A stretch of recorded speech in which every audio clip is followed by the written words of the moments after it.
Daf Yomi, Tractate Bava Batra, page 111b.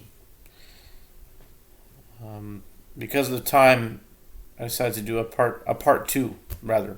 It's 111b part two, and it was an interesting situation where Abaya explained the verse. He said that the verses are not written like this. The verse states that his kinsman inherits from the deceased, so that if that term is referring to one's wife, a wife should inherit from her husband. And Abaya said, answer like this, as if the verse were split into two parts. The first part is, then you shall give his inheritance to he who is next to him, which is a general statement with regard to the inheritance of relatives.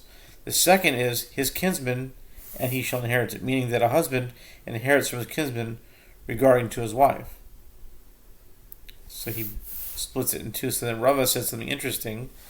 One of these these interesting statements that come up every now and then in an argument. He says, does a sharp knife cut verses? He said, how can you split the verse in two? Rearrange it and omit letters from its words. Abaya's derivation rearranges the words and omits lamed from the term to his kinsman, leshe'ero. Oh, and Asasim is nachas l'karvelov. She'ero, it has to be lishe'ero. It can't just be she'ero. Okay. Rather, Rava said this is what the verse is saying. And you shall give the inheritance of his kinsman to him. The letters should be arranged differently, removing the letter lamed from the words l'she'ero and letter vav from the words nachlato, and combining them to the word lo. So Rava is saying he's still taking. You know what's interesting? Rava is still taking a scalpel. He's just cutting it up differently. But you know what I mean? It's like people say, how do you play with my Bible? I mean, I heard this in the Tovia Singer thing. How do you play with my Bible? But that's exactly what they're doing here. Rava said that you have to take the lamed from the nachlato, and you need to keep the lamed from lishe'ero. So Rava's taking a scalpel also. He's just rearranging it in a different place. Okay, letters should be arranged differently. He's just not cutting it out. But he is taking it and putting it somewhere else. Okay. Anyway, it is what it is. Lamed from the word l'she'ero, letter vav from the word nachlato, and combining them to form the word lo, meaning to him. Accordingly, the verse teaches that a husband inherits from his wife.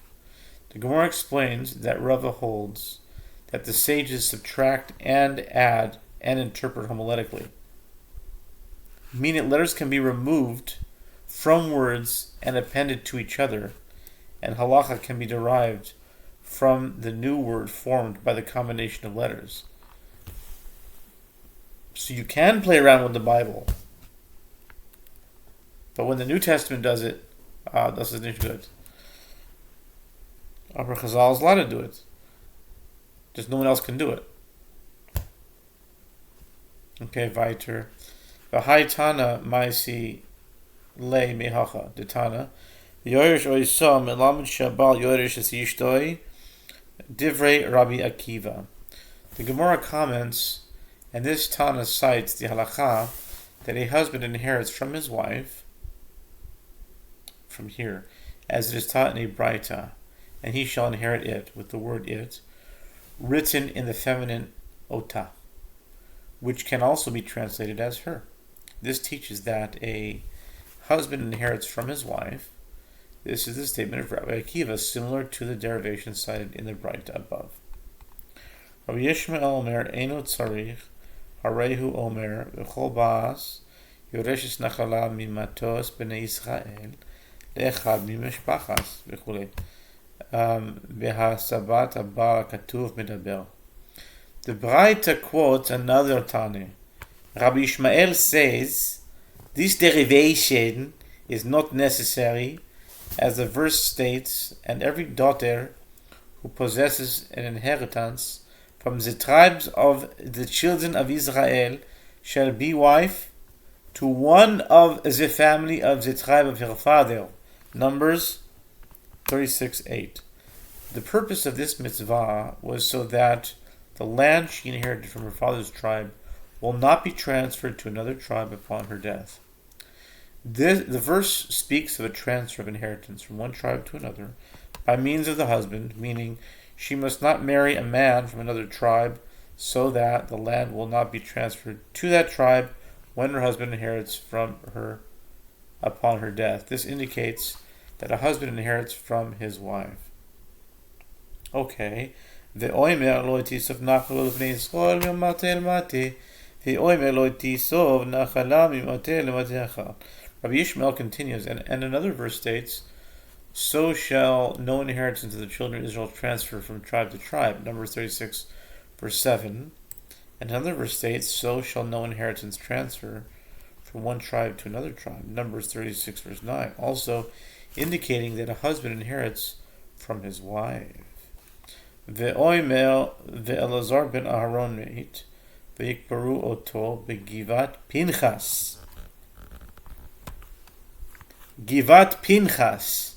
That's in Joshua 24:33.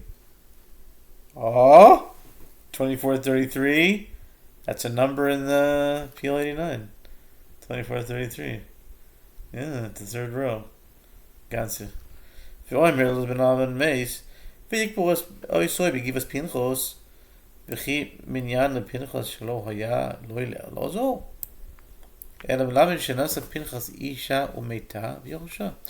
Yishmael continues, and the verse in the prophets states, and Elazar, the son of Aharon, died, and they buried him in the hill of Pinchas his son, which was given him at Mount Ephraim, Joshua 24:33.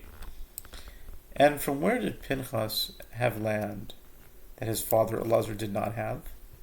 Rather, this teaches that Pinchas married a woman who inherited her father's land, and she died, and he inherited from her, so that he had his own land.